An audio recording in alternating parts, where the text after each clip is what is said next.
പഴകും തോറും വീര്യം കൂടുന്ന വീഞ്ഞു പോലെ തൻ്റെ ഉറവ പറ്റാത്ത അറിവ് കൊണ്ടും അനുഭവ സമ്പത്ത് കൊണ്ടും ബ്രില്യൻറ്റിനെ എന്നും അതിശയിപ്പിച്ചിട്ടുള്ള ഒരു അധ്യാപകൻ.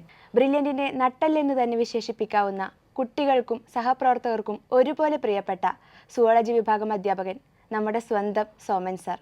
Welcome sir. Thank U.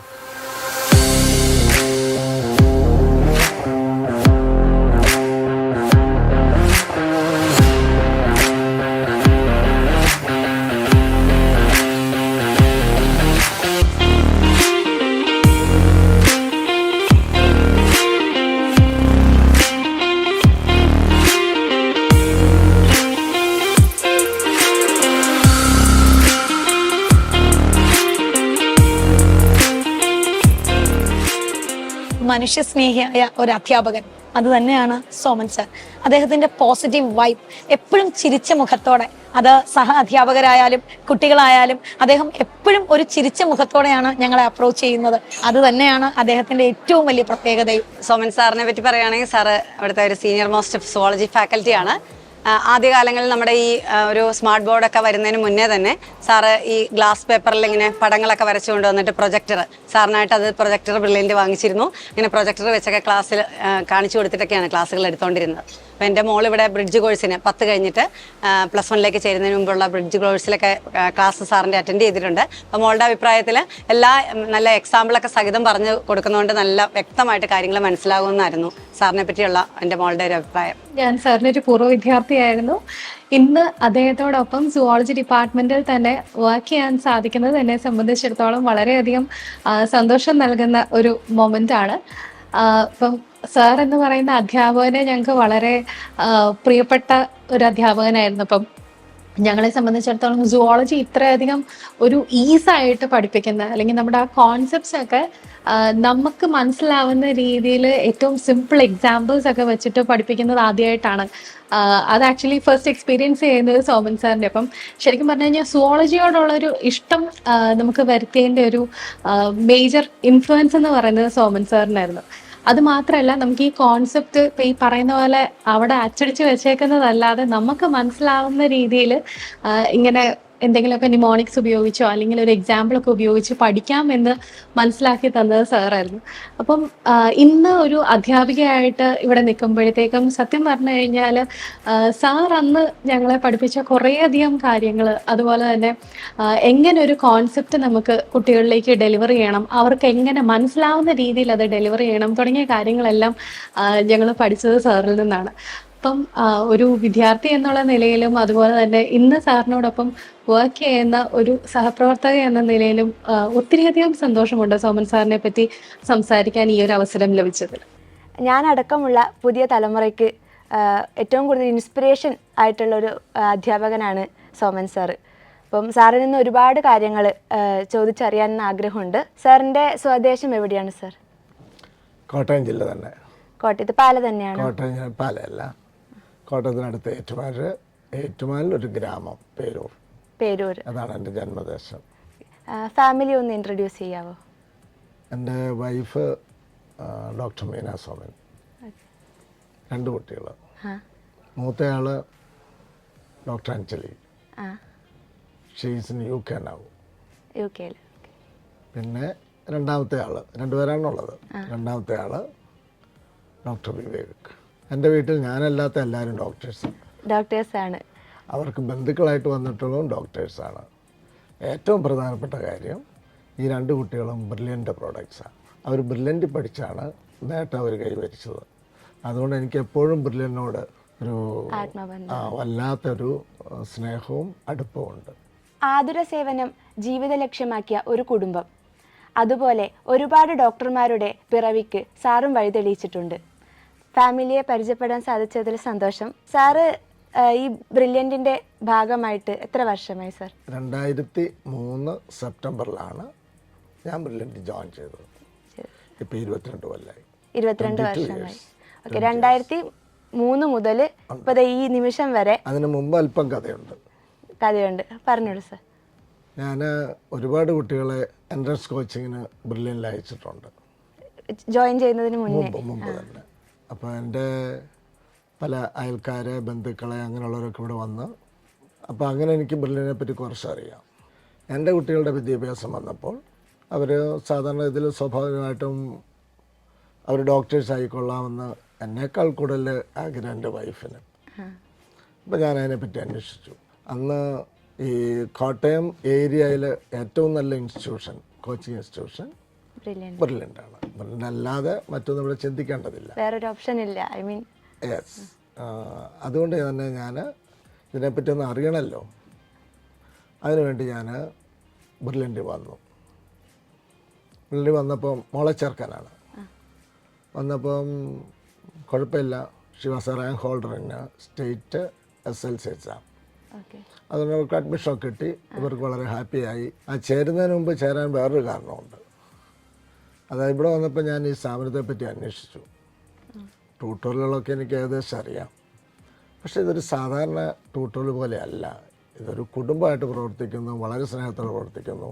കുട്ടികളുടെ ഓരോ വളർച്ചയിലും ഇവർക്ക് അങ്ങേയറ്റം താല്പര്യമുണ്ട്. അതിനുള്ള ടീച്ചേഴ്സുണ്ട്. അന്ന് ടീച്ചേഴ്സ് കുറവാണ്, എന്നാലും ഉള്ള ടീച്ചേഴ്സൊക്കെ നല്ല രീതിയിൽ തന്നെ പ്രവർത്തിക്കുന്ന ഒരു സ്ഥാപനമാണെന്ന് മനസ്സിലാക്കി. വേറൊരു ട്യൂട്ടോറിയൽ പോലെയല്ല. വേറൊരു ട്യൂട്ടോറിയലാണെങ്കിൽ ഇന്ന് വരുന്ന സാറ് നാളെ കാണുകയില്ല. അപ്പോൾ ബ്രില്യൻ്റ് അതല്ല. അപ്പോൾ അവിടെ യാദൃശ്യമായിട്ട് I happen to see IC Achumon sir. അദ്ദേഹം സിമൻസ് കോളേജിലെ എൻ്റെ ടീച്ചറാണ്. തന്നെയുമല്ല ഞങ്ങൾ ഒരുമിച്ച് ഒരേ കാലഘട്ടത്ത് നൈജീരിയയിൽ ജോലി ചെയ്തതുമാണ്. അപ്പോൾ സാറിനെ ഇവിടെ കണ്ടപ്പോൾ ഞാൻ സാറിനോട് പറഞ്ഞു, സാർ ഞാനിങ്ങനെ മോളെ ചേർക്കാനാണ് വന്നേ, ഇവിടുത്തെ കാര്യങ്ങൾ എങ്ങനെയാണ്, നല്ലതാണോ എന്നൊക്കെ ഞാൻ ചോദിച്ചു. ഒരു പിതാവിൻ്റെ ആശങ്ക. അപ്പം സാറ് പറഞ്ഞു, ഇവിടെ എന്തിനാണ് വിഷമിക്കുന്നത്, താൻ ഇവിടെ തന്നെ കുട്ടിയെ ചേർത്താൽ മതി, വിറങ്ങും വിടണ്ടെന്ന് പറഞ്ഞു. ഞാൻ മോളെ ചേർത്തു. വളരെ റെഗുലറായിട്ടുള്ള പഠനവും കോച്ചിങ്ങും. അങ്ങനെ അവൾ കോട്ടയം മെഡിക്കൽ കോളേജിൽ തന്നെ, ഏറ്റവും അവളുടെ ആഗ്രഹമായിരുന്നു, അവിടെ തന്നെ അഡ്മിഷൻ കിട്ടാനുള്ള റാങ്കൊക്കെ കിട്ടി, അവിടെ ചേർന്നു. അപ്പോൾ ഇതിനോടിടയ്ക്ക് ഒരുപാട് പ്രാവശ്യം ഞാൻ ബ്രില്യൻ്റ് വരികയും കുട്ടികളുടെ കാര്യം അന്വേഷിക്കാൻ വരികയും ചെയ്തപ്പോൾ പല സാറുമാരുമായിട്ട് പരിചയമായി. ഏതാണ്ട് നല്ലൊരു സുഹൃത്ത് വല്ല ഇവിടെ തന്നെ ഉണ്ടായി. അത് കഴിഞ്ഞപ്പോൾ അവൾ കിട്ടിപ്പോയതിന് ശേഷം ഞാനന്ന് വലിയ കാര്യമായ ജോലിയൊന്നുമില്ല, എന്നാലും എനിക്കൊരു ട്യൂഷൻ സെൻ്ററുണ്ട്. അത് സൗജന്യമാണ് കൂടുതലും, അങ്ങനെ പഠിപ്പിക്കുന്ന സ്ഥലമാണ്. അപ്പോൾ എന്നോട് ഒരിക്കൽ ഈ അച്ചുമോൻ സാറും പിന്നെ വേറൊരു KV എബ്രഹാം സാറും അങ്ങനെയൊക്കെയുള്ളവരിക്കുമ്പോൾ പറഞ്ഞു, ഇവിടെ താങ്കളിനാണ് ട്യൂട്ടറിലോട്ട് ഇരിക്കുന്നത്, ഇങ്ങോട്ട് പോന്നാൽ പോരെ. അതിന് മുമ്പ് എനിക്കൊരു ചെറിയ ആഗ്രഹം ഉണ്ടായിരുന്നു, it would be better to join Brilliant. അപ്പം ഞാനത് പഠിച്ചു കഴിഞ്ഞു, കൊള്ളാം, വലിയ ആഡംബരമൊന്നുമല്ല, എന്നാൽ കൊള്ളാം. അങ്ങനെ ഞാൻ കുട്ടിയെ ചേർക്കുന്നതിന് മുമ്പ് ഒരു കാര്യം കൂടെ ഉണ്ടായി. ഒരു ദിവസം ക്ലാസ്സൊക്കെ കഴിഞ്ഞ സമയത്ത് എൻ്റെ വീട് കോട്ടയത്ത്, ഞങ്ങൾ താമസിക്കുന്നത് തൊടുപുഴയിൽ. അപ്പം കോട്ടയം ടു തൊടുപുഴ ട്രിപ്പ് അടിക്കുന്ന അവസരത്തിൽ ബ്രില്യൻ്റെ കൊട്ടാരം കോളേജ് അവിടെ ലാൻഡ് ചെയ്തപ്പോൾ ഈ 4 ഡയറക്ടേഴ്സും ഉണ്ട്. അവർ തമ്മിൽ എന്തൊരു ഐക്യമാണ്, 4 പേരിരുന്നുകൊണ്ട് കട്ടൻ കാപ്പി കുടിക്കുകയാണ്. ആ ഈവനിങ് കോൺവെർസേഷൻ എനിക്കും തന്ന കാപ്പി ഞാനും കുടിച്ചു. അപ്പോൾ ഞാനതിൻ്റെ ഒരു ഭാഗമായി തീർന്നു. ഇങ്ങനെ ചില കാര്യങ്ങളാണ് എനിക്ക് ബ്രില്യൻ്റ് ചേർക്കാം. അപ്പം ഒരു കൂട്ടം ആൾക്കാർ പറഞ്ഞു, തൃശ്ശൂർ തോമസ് സാറുണ്ട്, അവിടെ കൊണ്ട് ഹോസ്റ്റലിലാക്കി പഠിപ്പിക്കുന്നതാണ് നല്ലത്. ഞാനതിന് പോയില്ല, ഇവിടെ ബ്രില്യൻ്റ് ചൂസ് ചെയ്തു. അങ്ങനെ ബ്രില്യൻ്റ് ചേർത്തു. പിന്നെ മോളിവിടെ പഠിച്ച് കിട്ടി കഴിഞ്ഞപ്പോൾ അതെനിക്കൊരു ആവേശമായി. മോഹൻ്റെ കാര്യം വന്നപ്പോൾ മോനെയും ഇതേ പാത തന്നെ പിന്തുടരാൻ വേണ്ടി അവനെ ലോങ് ടൈം കോച്ചിങ്ങിനാക്കി. ഇടയ്ക്കിടയ്ക്ക് ഞാൻ ശ്രദ്ധിച്ചുകൊണ്ടിരുന്നു. ഇതിനിടയ്ക്ക് ഞാനൊരു കാര്യം ചെയ്തിരുന്നു. വിദേശത്ത് നിന്ന് വന്ന കുറച്ചാൾ ഫ്രീ ആയിട്ടിരുന്നപ്പോൾ ഇവർക്ക് എൻട്രൻസ് വരുമല്ലോ, ഇവർക്ക് MBBS ചെയ്യാനെന്ന് ആഗ്രഹമുണ്ട്. അതുകൊണ്ട് ബയോളജി കംപ്ലീറ്റ് ഞാൻ പഠിച്ചു. എൻട്രൻസ് വഴി എല്ലാ നോട്ട്സൊക്കെ എഴുതി ഞാൻ പഠിച്ചു വെച്ചു. അപ്പം ബയോളജിക്ക് എനിക്ക് വേറെ ആരുടെയും ഹെൽപ്പ് വേണ്ട. മോൾക്ക് SLCക്ക് റാങ്ക് കിട്ടിയതും വേറെ ആരുടെയും ഹെൽപ്പില്ലായിരുന്നു, ഞാൻ മാത്രമേ ഉണ്ടായിരുന്നുള്ളൂ. അപ്പോൾ അവളങ്ങനെ പഠിക്കുകയും ചെയ്യും. അപ്പോൾ അതുകൊണ്ട് അതേ പരീക്ഷ തന്നെ മോന് നടത്തി. മോനെ ഇവിടെ ചേർത്തു. പിന്നെ ഒരു കാര്യമുണ്ട്, ബ്രില്യൻ്റ് അവനെ ഫ്രീ ആയിട്ടാണ് പഠിപ്പിച്ചത്. അപ്പം ഞാൻ സോമൻ സാർ ആയിക്കഴിഞ്ഞു ഇവിടുത്തെ. അതുകൊണ്ട് മോനെ ഫ്രീ ആയിട്ട് പഠിപ്പിച്ചു. അതും ഒരു ആവേശമായിരുന്നു. അല്ല, പൈസ ഇല്ലാഞ്ഞിട്ടൊന്നല്ല, ഒരു എനിക്ക് വളരെ സന്തോഷമായി. സാറിൻ്റെ കുട്ടിയല്ലേ, സെബാൻ സാർ അത് പറഞ്ഞത്. സാറേ ഫീസ് എങ്ങനെയാണെന്ന് ഞാൻ ചോദിച്ചപ്പോൾ എന്നോട് പറഞ്ഞു, സാറിന് എന്താ ആവശ്യം? മോനെ ഇവിടെ കോച്ചിങ് ചേർക്കണം. ഞാൻ പറഞ്ഞു അതെ ചേർക്കുക, ബാക്കി കാര്യമൊക്കെ ഞാൻ പറഞ്ഞോളാം എന്ന് പറഞ്ഞു. ബാക്കി ആരും പുള്ളി ഒന്നും പറഞ്ഞിട്ടില്ല. അങ്ങനെ ഇവിടെ ചേർത്തു. അവനും കോട്ടയത്ത് തന്നെ അഡ്മിഷൻ കിട്ടി. അങ്ങനെ എൻ്റെ കുടുംബം വളരെ ഭാഗ്യമുള്ള ഒരു കുടുംബമായി തീർന്നു ബ്രില്യൻറ്റിലൂടെ. ബ്രില്യൻറ്റിലേക്ക് വന്നതൊരു അനുഗ്രഹമായിട്ടൊരു സന്തോഷമൊക്കെ ആയിട്ട് ഒരു അനുഗ്രഹമായി തീർന്നു. എൻ്റെ കാര്യം പറഞ്ഞാൽ തന്നെയല്ല, ഞാനിവിടെ പഠിപ്പിച്ച 22 കൊല്ലവും വളരെ കംപ്ലീറ്റ്ലി പെർഫെക്റ്റായ ഒരു ജീവിതമായിരുന്നു എനിക്ക് തോന്നുന്നു. രാവിലെ വരും, വൈകുന്നേരം വരെ ക്ലാസ്, അത് കഴിഞ്ഞാൽ വീട്ടിൽ പോകും, പിന്നെ പിറ്റേ ദിവസം ഇടയ്ക്ക് റെഫറൻസ്, പിന്നെ ക്വസ്റ്റ്യൻ പേപ്പർ മേക്കിങ്. ഈ ക്വസ്റ്റ്യൻ പേപ്പർ മേക്കിങ് ഇവിടെ വളരെ രസകരമാണ്. അതായത് നമ്മൾ ക്വസ്റ്റ്യൻ ഉണ്ടാക്കിക്കൊണ്ട് കൊടുത്തു കഴിഞ്ഞാൽ ഇപ്പോൾ, അന്നൊന്നുമില്ലായിരുന്നു, ഇപ്പോൾ അതൊരു ഗ്രൂപ്പ് ഓഫ് ടീച്ചേഴ്സ് ഡിസ്കസ് ചെയ്ത് അതിനകത്ത് അപാകതകൾ വല്ലതും ഉണ്ടെങ്കിൽ മാറ്റാൻ ആവശ്യപ്പെട്ട് അത് മാറ്റി വരുന്ന ചോദ്യങ്ങളാണ്. പലപ്പോഴും ഒരുപാട് ക്വസ്റ്റ്യൻസ് ഉണ്ടാക്കേണ്ടി വരുമ്പോൾ സ്ഥാപനത്തിന് ഓരോരോ സാർമാരെ ഏൽപ്പിച്ച് ചെയ്യാൻ ബുദ്ധിമുട്ട് വരുമ്പോൾ ചിലർന്ന് ക്വസ്റ്റ്യൻസ് സെലക്ട് ചെയ്യാറുണ്ട്. എന്നാലും ഒരു സ്ക്രൂട്ടിനി വെച്ച് ആ ചോദ്യങ്ങളുടെ നിലവാരമൊക്കെ ഒന്ന് നോക്കി അങ്ങനെ ആണ് ഈ ക്വസ്റ്റ്യൻ സെറ്റ് ചെയ്യുന്നത്. എന്ന് പറഞ്ഞാൽ ഒരു ചാപ്റ്റർ എടുത്ത് ആ ചാപ്റ്ററിൻ്റെ വൈഡ് ആംഗിൾ വിഷൻ, കുട്ടികൾക്ക് അതിനെപ്പറ്റി എല്ലാം ഒരു നാണം കിട്ടും. പഠിക്കുന്ന ആഗ്രഹമുള്ള കുട്ടിയാണെങ്കിൽ ബ്രില്യൻറ്റിൽ ചേർന്നാൽ കിട്ടിയത് തന്നെ. അതല്ല, എല്ലാ കുട്ടികളും ഒരുപോലെ അല്ലല്ലോ, എന്നാലും നല്ലോണം പഠിക്കുന്ന കുട്ടികൾ. പിന്നെ ഞാൻ അതിൻ്റെ ഏറ്റവും സുഖം അനുഭവിച്ചത് 2 അവസരങ്ങളിലാണ്. ഒന്ന്, എൻ്റെ മോളുടെ PG അഡ്മിഷനായിട്ട് മധുര മെഡിക്കൽ കോളേജിൽ ചെല്ലുന്നു. അഡ്മിഷൻ കഴിഞ്ഞു. അത് കഴിഞ്ഞപ്പോൾ മോൾക്ക് അത് ഓൾ ഇന്ത്യ സെലക്ഷനായിരുന്നു. മോൾക്ക് അതുവഴി തൃശ്ശൂർ സെക്കൻഡ് അലോഷൻ കിട്ടി. സർട്ടിഫിക്കറ്റ് മേടിക്കാൻ വേണ്ടി ഞാൻ മധുര മെഡിക്കൽ കോളേജ് ചെന്നു, അവരുടെ അഡ്മിനിസ്ട്രേറ്റീവ് ബ്ലോക്ക്. രാവിലെ 9 ആരുമില്ല അവിടെ, വാതിലൊന്നും തുറന്നിട്ടില്ല. ഒരു 9 കഴിഞ്ഞപ്പോൾ ഒരു ക്ലർക്കാണെന്ന് തോന്നുന്ന ഒരാൾ വന്നു, വാതിലൊക്കെ തുറന്നു, ഇതൊക്കെ തുറന്ന് അങ്ങോട്ട് ഇട്ടു. 10 ആരും വരുന്നില്ല. എനിക്കാകെ ടെൻഷൻ. ഇത് 3-ാം നിലയുടെ മോളാണ്. അവിടെ നിന്നിട്ട് ചുറ്റുമുള്ള സ്ഥലങ്ങളൊക്കെ നോക്കി ആരെങ്കിലും രക്ഷകർ വരുന്നുണ്ടോ, നമുക്ക് ആ സർട്ടിഫിക്കറ്റ് അന്ന് മേടിച്ചിട്ട് തൃശ്ശൂർ വന്ന് ചേരേണ്ടതുണ്ട്. അപ്പോൾ അങ്ങനെ ഇരിക്കെ ഒരു കുട്ടി വന്നിട്ട് എന്നോട് ചോദിച്ചു, സോമൻ സാറല്ലേ? ഞാൻ പറഞ്ഞു സംശയിക്കേണ്ട, സോമൻ സാറാണ്. എന്താ സാറേ ഇവിടെ? ഞാൻ പറഞ്ഞു മോളുടെ സർട്ടിഫിക്കറ്റ് തിരിച്ചു വാങ്ങിക്കാൻ വന്നതാണ്, മേടിക്കാൻ വന്നു. അവർക്ക് ആ സമയം ഫ്രീ ആണെന്ന് പറഞ്ഞു. ഒരല്പം കഴിഞ്ഞപ്പോൾ ഒരു 10-57 പേര് സ്റ്റുഡൻസ്, അവരെ ആ കോട്ടും ഒക്കെ ഇട്ട്, എല്ലാം ബ്രില്യൻറ്റിൽ നിന്ന് അവിടെ കിട്ടിയുള്ള കുട്ടികളാണ്. അവരെല്ലാവരും ഇടഞ്ഞു വന്നു. ആ ഇടനാഴി കംപ്ലീറ്റ് കുട്ടികളെ കൊണ്ട് നിറഞ്ഞു. പിന്നുള്ളത് ഞാനും മോളും മാത്രം. അപ്പോഴത്തെ 2-3 ക്ലർക്കന്മാർ വന്നിട്ടുണ്ടായിരുന്നു. അതിലൊരു ക്ലർക്ക് ജനൽ കുറച്ചുകൂടെ തുറന്നിട്ട് ഞങ്ങളെ ഒന്ന് നോക്കി. ഞാനത് കണ്ടു. ഏതാനും മിനിറ്റുകൾക്ക് ശേഷം അവർ വർത്തമാനം പറഞ്ഞു. അവർക്കപ്പോൾ ബ്രേക്ക് ആയിരുന്നു. അത് കഴിഞ്ഞ് ലാബ് തുടങ്ങുകയാണ്, ഞങ്ങൾ പൊക്കോട്ടയത്ത് ചോദിച്ചു, പൊക്കോളാൻ പറഞ്ഞു. അവർ പോയി.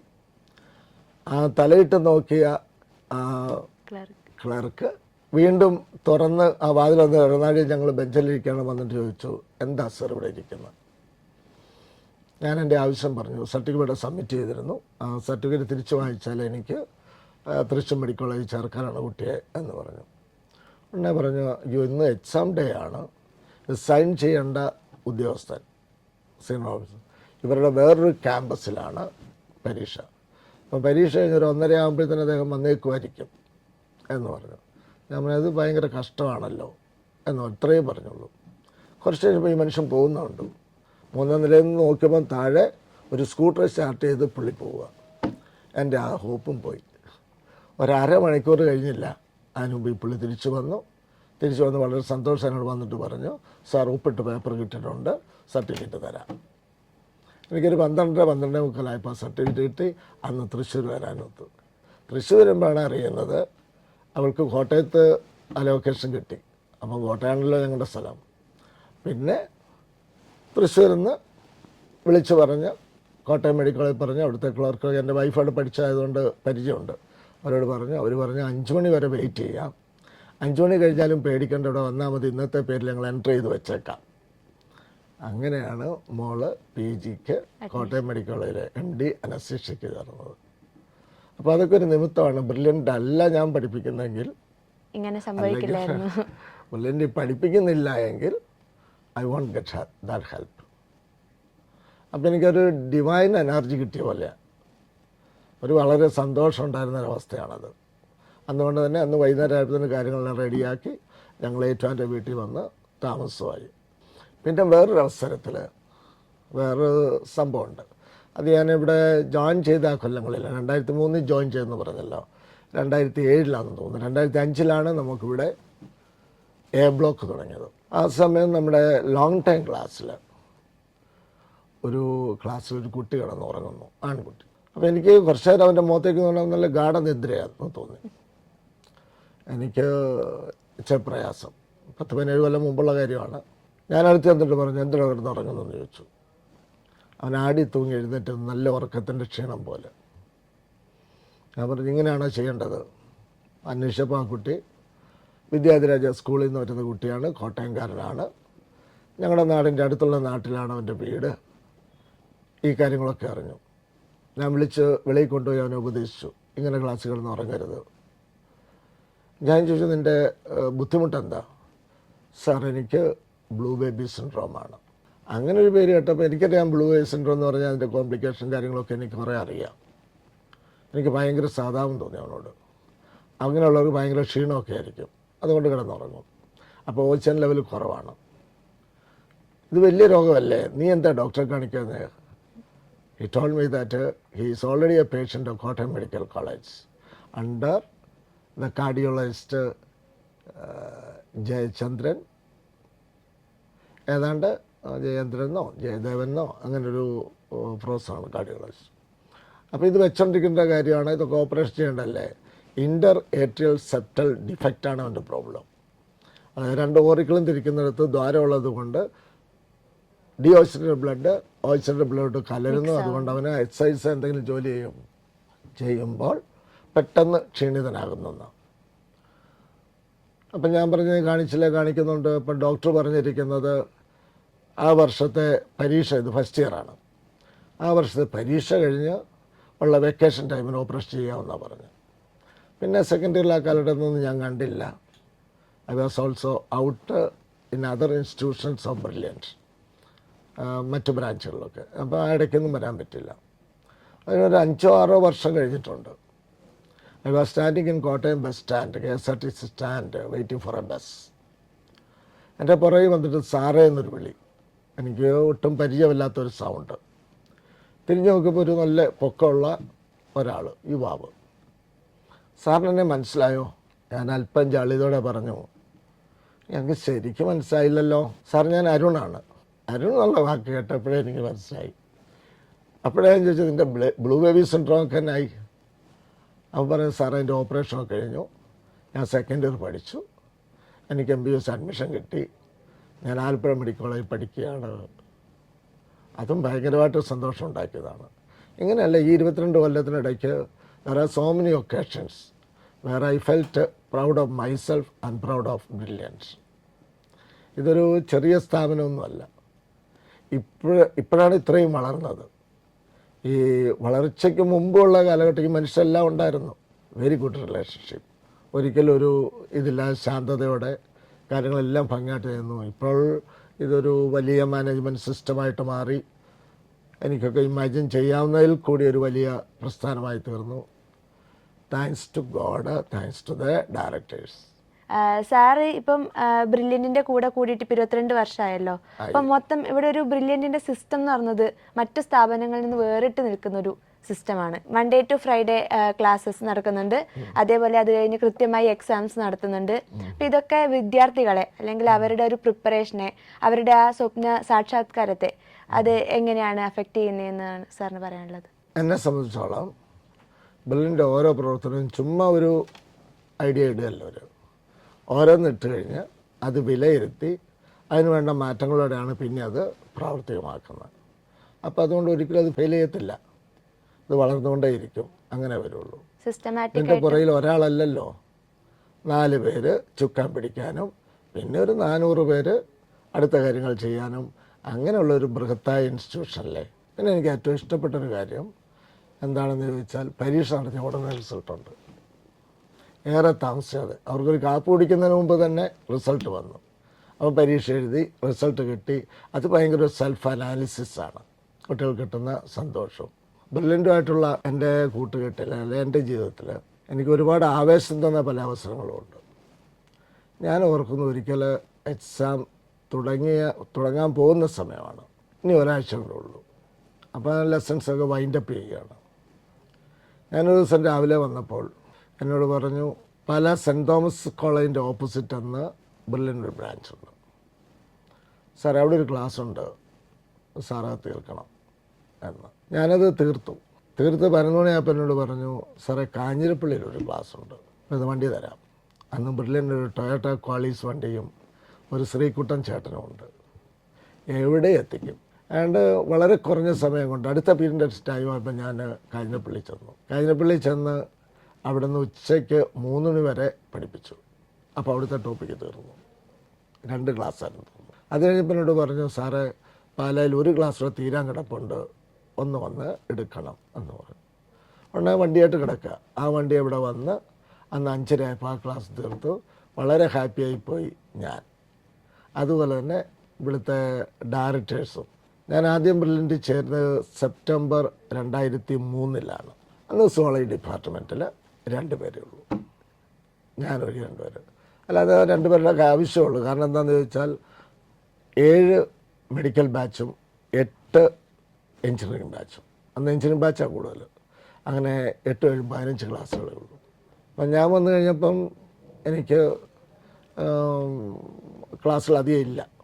കാരണം അവരെ 2 പേരെ കൊണ്ട് 2 പേര് ആരാന്ന് വെച്ചാൽ ഒരു മര്യാദ സാർ, പിന്നെ ഒരു ഇത്യവര സാറ്, പിന്നെ ഒരു വെർച്വൽ പ്രൊഫസറുണ്ട്. അതെന്താണെന്ന് വെച്ചാൽ സാർ ഇവിടെ വന്ന് ഒരിക്കലും ഞാൻ കണ്ടിട്ടില്ല. പക്ഷേ ഇവിടുത്തെ അന്നുള്ള ആൾക്കാർക്കെല്ലാം അറിയാം സാറിനെ. സുവോളജിയിലെ അയ്യർ സാറ്, കോട്ടയം നിന്ന് കണ്ടതാണ് സാറ് വരുന്നത്. സാറ് വന്നാൽ ഏത് സാർ കൊടുത്താലും പഠിപ്പിച്ചോളും. അതും എനിക്കൊരു ആവേശമായിരുന്നു, ഏത് ചാപ്റ്ററും പഠിപ്പിക്കുക എന്നുള്ളത്. ഈ മര്യാദ സാറങ്ങ് മരിച്ചുപോയി. അപ്പം പിന്നെ ഞാനും ഇട്ടിവര സാറും ഉള്ളൂ. ഇട്ടിവര സാറ് സെൻറ്റ് തോമസ് റിട്ടയർ ചെയ്ത അദ്ദേഹം രാവിലെ മാത്രമേ പഠിപ്പിക്കുള്ളൂ. അപ്പം ഫുൾ ടൈമാണ് എനിക്ക് ക്ലാസ്. അങ്ങനെ കുറേ നാൾ, കുറച്ച് ആഴ്ചകൾ, 1-2 ആഴ്ചകളേ ഉള്ളൂ. അപ്പോഴത്തേനും ഓരോരുത്തർ വരാൻ തുടങ്ങി. അങ്ങനെ വന്നൊരു പ്രമുഖരായ ഒരാളാണ് പയൻ സാറ്. പിന്നെ പ്രമുഖനായ മറ്റൊരു സാറിന് രാജൻ സാറ്. പയൻ സാർ ഇപ്പോഴും നമ്മളോടൊപ്പം ഉണ്ട്, രാജൻ സാർ വരുന്നില്ല.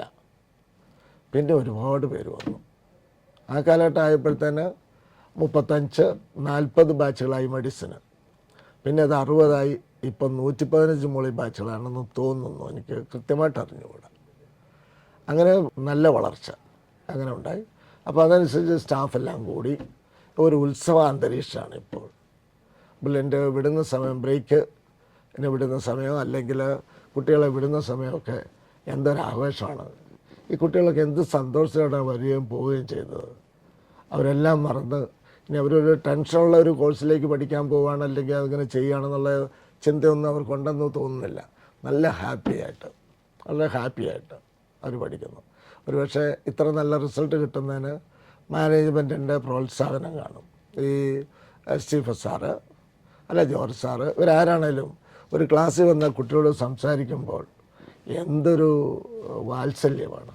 അപ്പം 22 വർഷങ്ങളായിട്ട് സാർ അധ്യാപകനായിട്ട് ജോലി വർത്തിച്ചുകൊണ്ടിരിക്കുകയാണ്.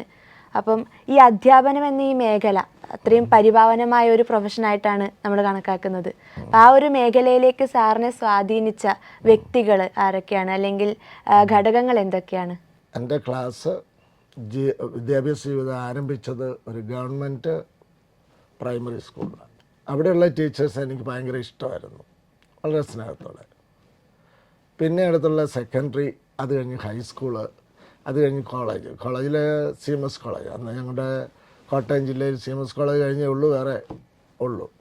അപ്പോൾ CMS കോളേജ് ഇവിടെയൊക്കെ പോയപ്പോൾ ഞങ്ങളുടെ അധ്യാപകർ എന്ത് നല്ല പെരുമാറ്റമാണ്. അവരുടെ സൗണ്ട്, അവരുടെ മോഡുലേഷൻ, ക്ലാസ്സുകൾ, ഇതൊക്കെ എന്നെ വല്ലാതെ ആകർഷിച്ചു. പിന്നെ അത് വളർന്നു വരുമ്പോൾ എനിക്കൊരു അധ്യാപകനായി കൊള്ളാവുന്നൊരു തോന്നൽ. അങ്ങനെ MSc കഴിഞ്ഞു. MSc ചങ്ങനാശ്ശേരിയിലായിരുന്നു, അവിടെയേ ഉള്ളൂ. CMS കോളേജിൽ അന്ന് MSc സുവോളജി ഇല്ല. അതും കഴിഞ്ഞപ്പോൾ ഞാൻ B.Ed പഠിക്കാൻ വേണ്ടി സെൻറ്റ് ജോസഫ് കോളേജ് മാന്നാനത്ത് ചേർന്നു.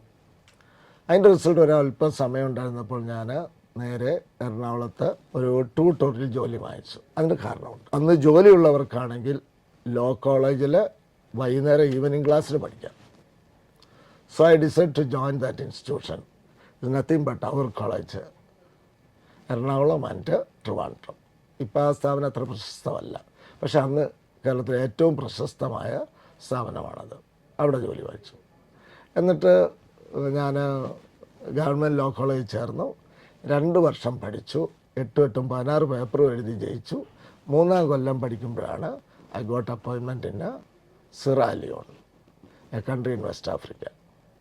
അപ്പോൾ അന്ന് വിദേശത്ത് പോകണം, പഠിപ്പിക്കണം, വിദേശത്ത് പോയാലേ ഉള്ളൂ ശരിയാവുള്ളൂ എന്നൊക്കെ ഒരു തോന്നലുള്ള കാലഘട്ടമായതുകൊണ്ട് ഞാൻ ഇവിടെ ഉള്ളത് പലതും ഉപേക്ഷിച്ച് ഒരൊറ്റ പോക്കങ്ങ് പോയി.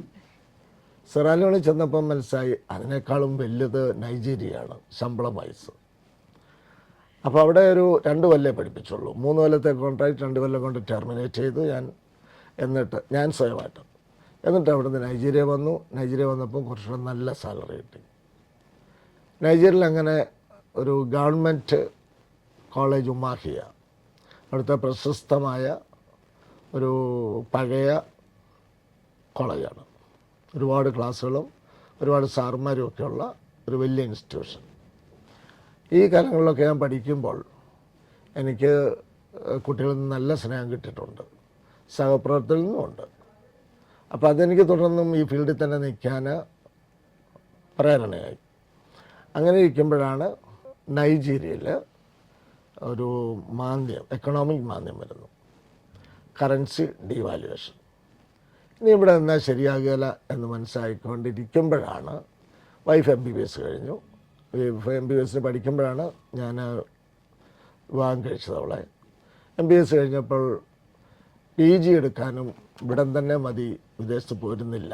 അല്ലെ തന്നെ നൈജീരിയയിലൊക്കെ ഒരു PG ഡോക്ടറിന് അഡ്മിഷൻ കിട്ടാൻ പാടാണ്. അങ്ങനെ ഇൻസ്റ്റിറ്റ്യൂഷൻസ് ഇല്ല അവിടെയൊന്നും. ഉണ്ട്, പക്ഷേ വളരെ കുറവാണ്. ഞാൻ പഠിപ്പിക്കുന്നിടത്തെങ്ങും ഇല്ല. തന്നെയല്ല എൻ്റെ മദർ ഏജ്ഡായിട്ട് വരുന്നു. And I have to take the responsibility of looking after her. So I decide to return. വീണ്ടും ഒന്ന് ആലോചിച്ച് റിട്ടേൺ. വൈഫ് പറഞ്ഞു, കുട്ടികളെ പഠിപ്പിക്കേണ്ട ഉത്തരവാദിത്വം നിങ്ങൾക്ക്, ഞാൻ ഈ പ്രൊഫഷനായിട്ടിരിക്കും, മെഡിക്കൽ പ്രൊഫഷനായിട്ടിരിക്കും. അന്ന് കോട്ടയം മെഡിക്കൽ കോളേജിൽ ഗൈനക് PGക്ക് പുള്ളി ചേർന്നു. ഇനി അത് കഴിയുമ്പോൾ അന്നേരം കുട്ടികളുടെ കാര്യം നോക്കാൻ ആരുമില്ല. അങ്ങനെ വന്നപ്പോൾ ഞാൻ വിചാരിച്ചു ഈ വിദേശത്ത് കിടന്ന് വിഷമിക്കേണ്ട കാര്യമില്ല, after all it is family, തിരിച്ചു വരാൻ തോന്നിയത്. അങ്ങനെ ഇവിടെ വന്നു. അങ്ങനെ ഇവിടെ വന്നിട്ട് ഞാൻ ചിലയിടത്തൊക്കെ അത്യാവശ്യം നമുക്ക് ഫ്രീ ടൈം ഉള്ളപ്പോൾ ക്ലാസ്സിൽ എടുക്കാനൊക്കെ പോകും. And I kept a continuity of the teaching. അങ്ങനെയാണ് ഞാൻ ആദ്യം പറഞ്ഞതുപോലെ I happen to join, come to Brilliant and join. എൻ്റെ മോളെ ഇവിടെ ചേർത്തില്ലെങ്കിൽ ഒരിക്കലും ഞാനിവിടെ വരുമെന്ന് എനിക്ക് തോന്നുന്നില്ല. നിമിത്തമായിട്ട്. അതെ. എന്നോട് ഈ അച്ചുവൻ സാറ് പറഞ്ഞപ്പോൾ അദ്ദേഹം പറഞ്ഞൊരു വാക്കുണ്ട്, ഇത് സാധാരണ ട്യൂട്ടോറിയലല്ല. അദ്ദേഹത്തിൻ്റെ ഒരു ട്യൂഷൻ സെൻ്റർ ഉണ്ടായിരുന്നു, പുള്ളിയെ നിർത്തി.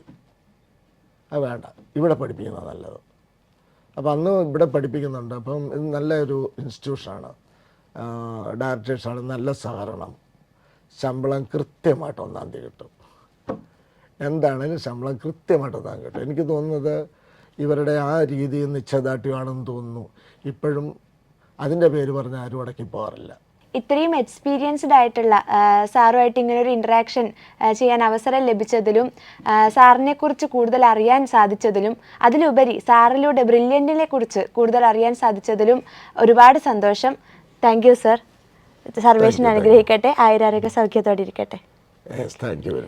എൻട്രൻസ് സംബന്ധമായ വാർത്തകളും അപ്ഡേഷനുകളും ഏറ്റവും വേഗം ആധികാരികമായി അറിയാൻ ബ്രില്യൻറ്റ് സ്റ്റഡി സെന്റർ പാല യൂട്യൂബ് ചാനൽ സബ്സ്ക്രൈബ് ചെയ്യുക. ബെൽ ഐക്കൺ അമർത്തുക. ഈ വീഡിയോ മറ്റ് സുഹൃത്തുക്കളിലേക്കും ഷെയർ ചെയ്ത് നൽകുക.